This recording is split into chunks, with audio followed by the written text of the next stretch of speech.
ஒரு மகிழ்ச்சியான செய்தி. இதயம் நல்லெண்ணெயின் விலை லிட்டருக்கு ரூபாய் 105 குறைஞ்சிருக்கு.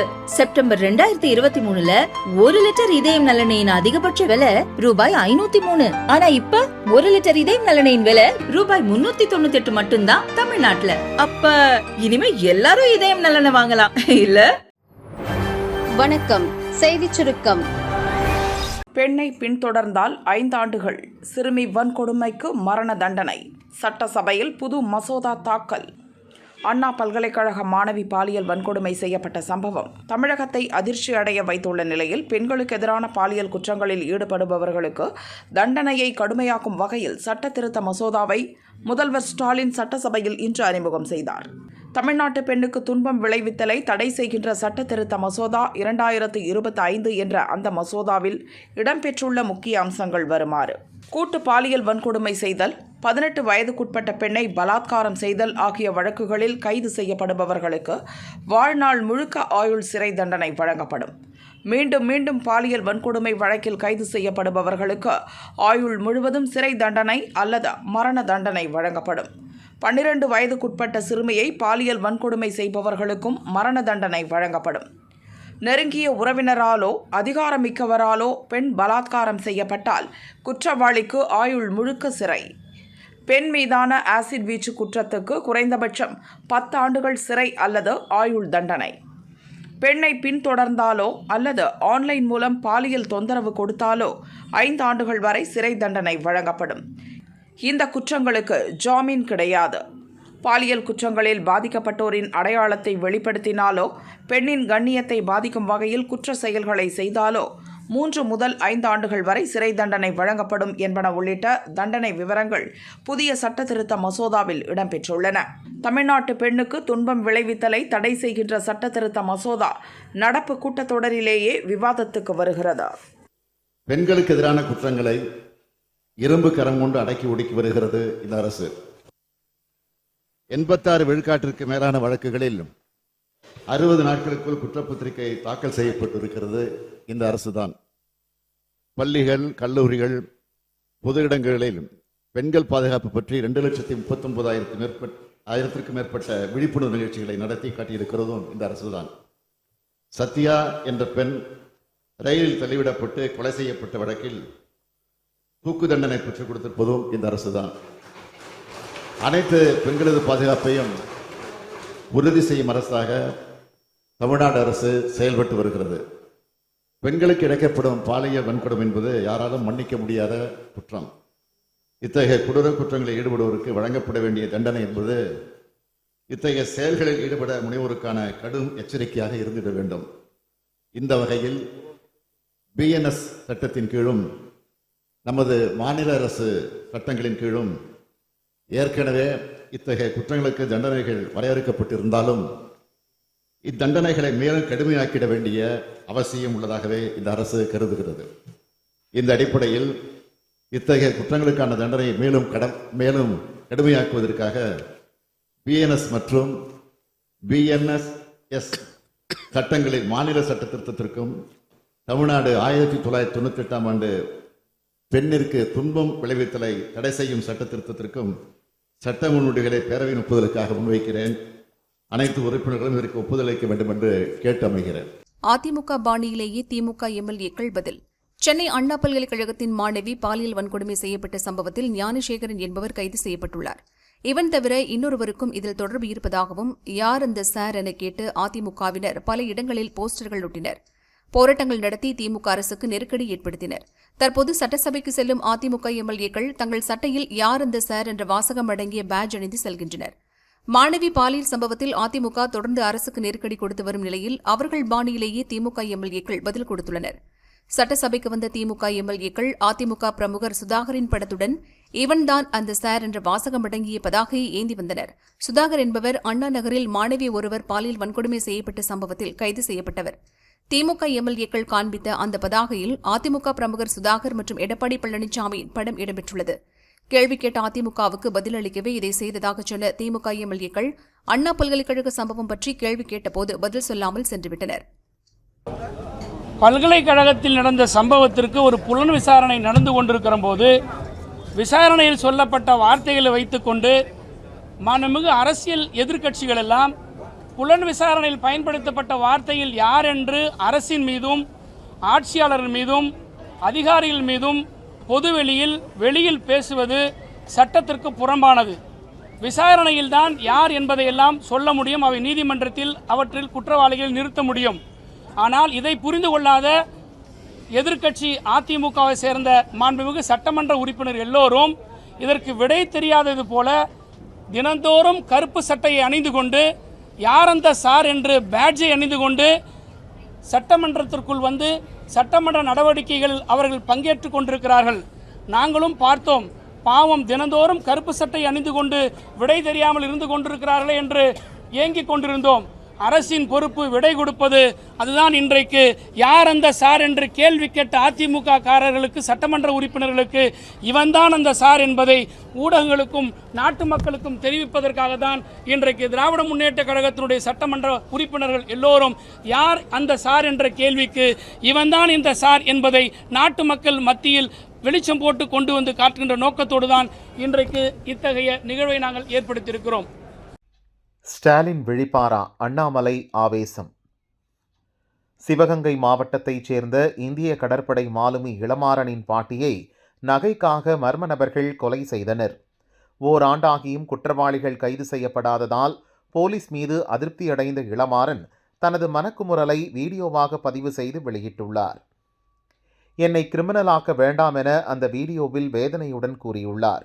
நான் போன வருஷம் 2024 ஜனவரி மாதம் லீவுக்கு போயிருந்தப்ப என்னுடைய அம்மா பார்த்தாங்க, ஒரு 60 வயசுக்கு மேலே இருக்கும். அவங்க ஒரு மிகவும் கொடூரமான முறையில் கையெல்லாம் வெட்டி அவங்க போட்ட நகையை திருடுறதுக்காண்டி பேசோடின்ற ஒரு கிராமத்தில் கொண்டு வந்திருக்காங்க. இது சம்மந்தமாக போராட்டம் பண்ணால் அக்யூஸ்ட் கைது பண்ணணும்னு சொல்லிட்டு ஆளுலாம் சொன்னாங்க. ஆனால் நான் பண்ணல. அன்னைக்கு போலீஸ் மேலோட நம்பிக்கை நண்டி இப்போ 2025 ஜனவரி ஆச்சு. இதுக்கடையில் ஒரு வருஷம் ஆச்சு. இது சம்மந்தம் எந்த ஒரு நடவடிக்கை, எந்த ஒரு அக்யூஸ்மே கைது பண்ணல நம்ம தமிழ்நாடு காவல்துறை, குறிப்பாக நம்ம சிவகங்கை மாவட்ட காவல்துறை.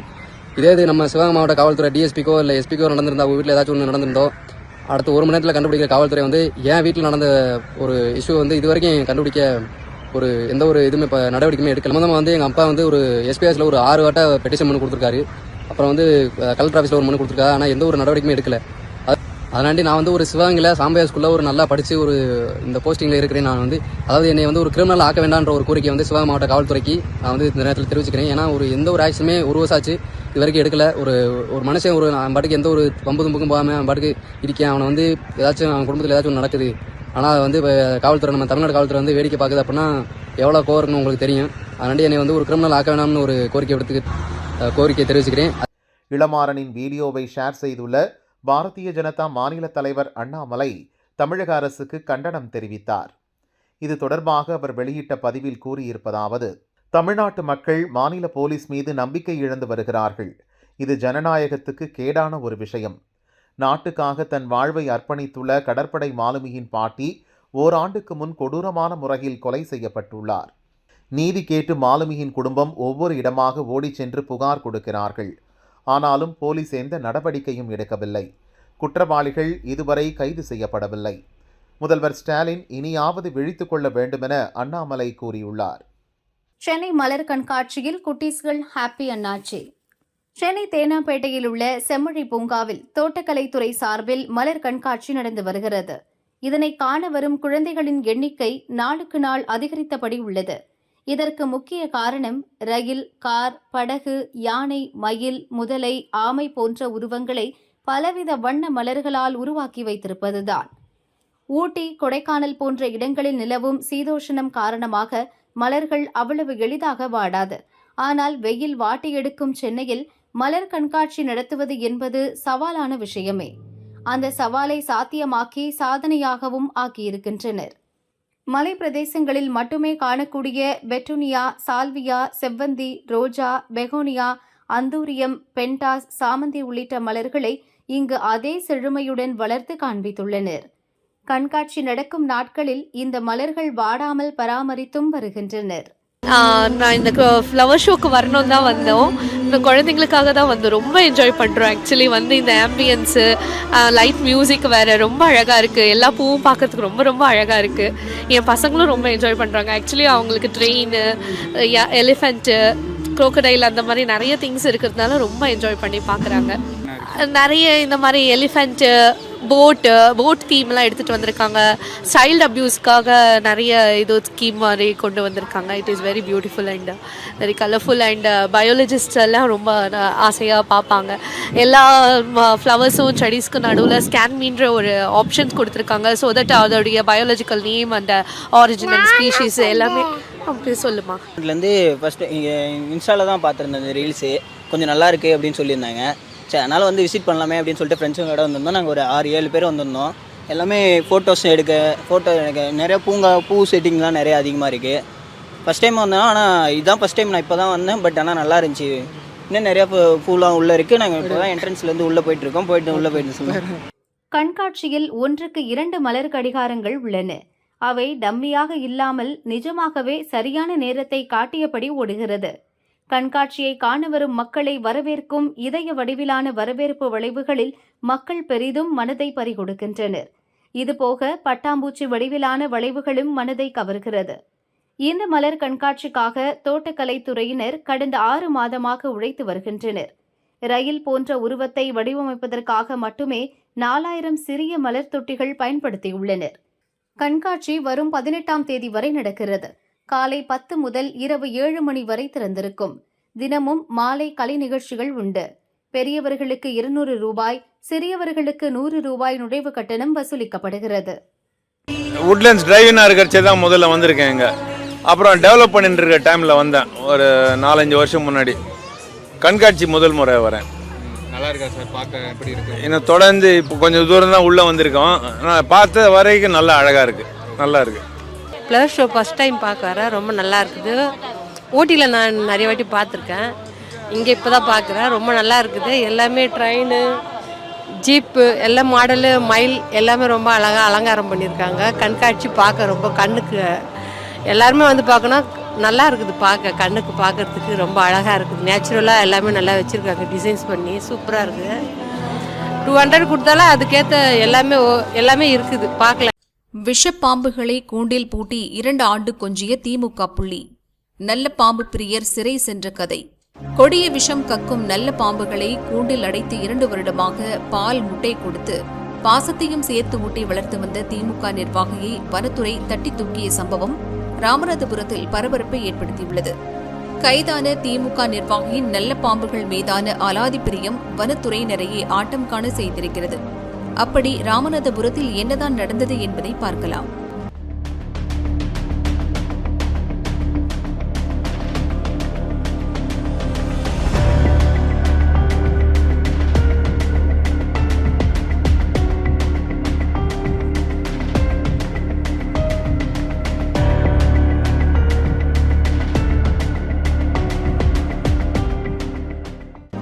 ராமநாதபுரத்தில் தாதனேந்தல் என்ற ஊராட்சி உள்ளது. இதன் பஞ்சாயத்து தலைவராக கோகிலா என்பவர் இருக்கிறார். கோகிலாவின் கணவர்தான் அந்த பாம்பு பிரியர் ராஜேந்திரன். இவர் திமுக ஆன்மீக பிரிவு நிர்வாகியாக உள்ளார். என்னதான் மனைவி பஞ்சாயத்து தலைவராக இருந்தாலும் ஆக்டிங் பஞ்சாயத்து தலைவராக ராஜேந்திரனை செயல்பட்டு வந்திருக்கிறார். ராஜேந்திரனுக்கு பாம்புகள் என்றால் கொள்ளை பிரியம். அதுவும் நல்ல பாம்பு என்றால் சொல்லவே வேண்டாம்.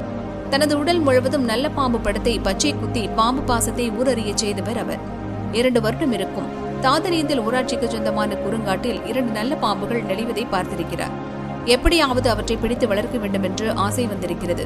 உடனே லாவகமாக 2 பாம்புகளையும் பிடித்தார். அதே ஊராட்சி குறுங்காட்டில் கூண்டு வைத்து வளர்க்க ஆரம்பித்தார். வெதுவெதுப்பான தட்பவெப்ப நிலையில் பாம்பு வளர்வதற்காக கூண்டில் வைக்கோலை போட்டார். தினமும் முட்டை, பால் கொடுத்து 2 ஆண்டுகளாக பாம்புகளை வளர்த்து வந்தார்.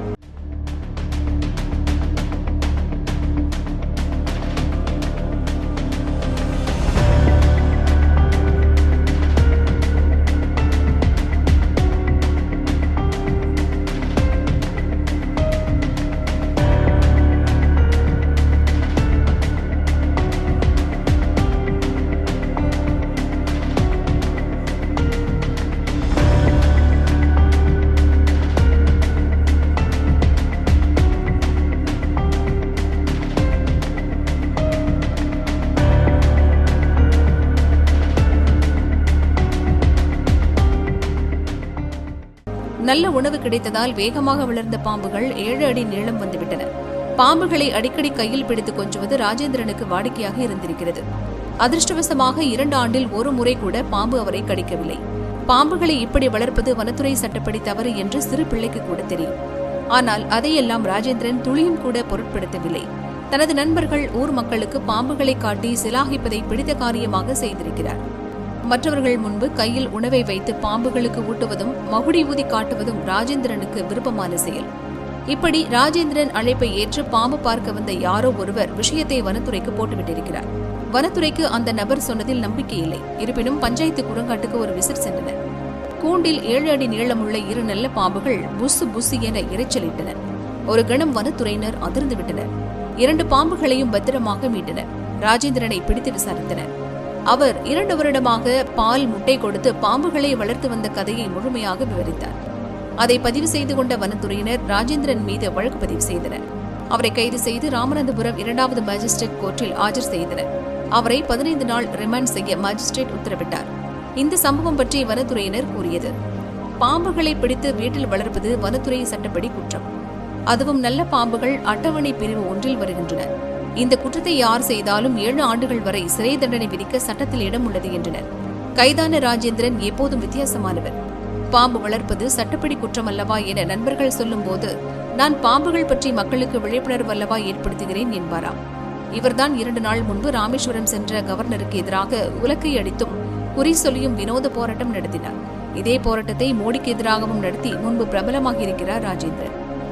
2 ஆண்டுகளாக கூண்டில் சிறைப்பட்ட பாம்புகள் விடுபட்டுவிட்டன. இப்போது பாவம் சிறை சென்றது பாம்பு பிரியர்தான். காஷ்மீரில் தாக்குதல் நடத்த திட்டம், பயங்கரவாதிகள் சதி தவிடுபொடி, பாகிஸ்தான் கட்டளைக்கு ஏற்ப ஆடியவர்கள். ஜம்மு காஷ்மீரில் 10 ஆண்டுக்கு பிறகு சட்டசபை தேர்தல் நடந்து கடந்த அக்டோபரில் உமர் அப்துல்லா முதல்வரானார். அதன் பிறகு காஷ்மீரில் பயங்கரவாத தாக்குதல் சம்பவங்கள் தொடர்கதையாக நடந்து வருகின்றன. பாகிஸ்தானைச் சேர்ந்த பயங்கரவாத அமைப்புகள் உள்ளூர் பயங்கரவாதிகளுடன் சேர்ந்து காஷ்மீரில் அமைதியை குலைக்க பல வழிகளிலும் முயன்று வருகின்றன. காஷ்மீரில் வசிக்கும் வெளியூரைச் சேர்ந்த நபர்களை குறிவைத்து பயங்கரவாதிகள் தாக்கி வருகின்றனர். தெற்கு காஷ்மீரில் உள்ள குல்காம் நகரில் பயங்கரவாதிகள் பதுங்கியிருப்பதாக போலீசுக்கு ரகசிய தகவல் வந்தது. அதன் அடிப்படையில் ராணுவம், போலீஸ், மத்திய ரிசர்வ் போலீஸ் படை வீரர்கள் அடங்கிய பாதுகாப்பு படையினர் ரகசியமாக கண்காணித்து 3 பயங்கரவாதிகளை கைது செய்தனர். கைது செய்யப்பட்ட பயங்கரவாதிகள் உபைத் குர்ஷித், மக்சூத் அகமது பட், உமேர் பஷீர் என தெரியவந்தது. இவர்கள் பாகிஸ்தானில் இருந்து செயல்படும் லக்ஷர் இ தொய்பா மற்றும் அதன் துணை அமைப்பான தி ரெசிடென்ட் ஃப்ரெண்ட் ஆகிய இயக்கங்களைச் சேர்ந்த பயங்கரவாதிகளுடன் நெருங்கிய தொடர்பில் இருந்தவர்கள் என தெரியவந்துள்ளது. கைதான 3வரும் குல்காம் பகுதியைச் சேர்ந்தவர்கள்தான். அவர்களிடமிருந்து AK ரக எந்திர துப்பாக்கிகள், குண்டுகள், கையெறி குண்டுகள் உள்ளிட்ட ஆயுதங்கள் பறிமுதல் செய்யப்பட்டன. பாகிஸ்தானில் இருந்து வரும் கட்டளைப்படி காஷ்மீரில் பயங்கரவாத சதிச் செயல்களை செய்து முடிக்க இவர்கள் திட்டம் தீட்டி வந்துள்ளனர். குடியரசு தினம் நெருங்கி வரும் வேளையில் பயங்கரவாத செயல்களை அரங்கேற்றி காஷ்மீரில் அமைதியை குலைக்க திட்டம் தீட்டியதும் கண்டுபிடிக்கப்பட்டது. இந்த 3 பயங்கரவாதிகளை கைது செய்ததன் மூலம் காஷ்மீரில் நடக்கவிருந்த பயங்கரவாத தாக்குதல் சம்பவங்கள் தடுக்கப்பட்டுள்ளதாக காஷ்மீர் போலீசார் தெரிவித்தனர்.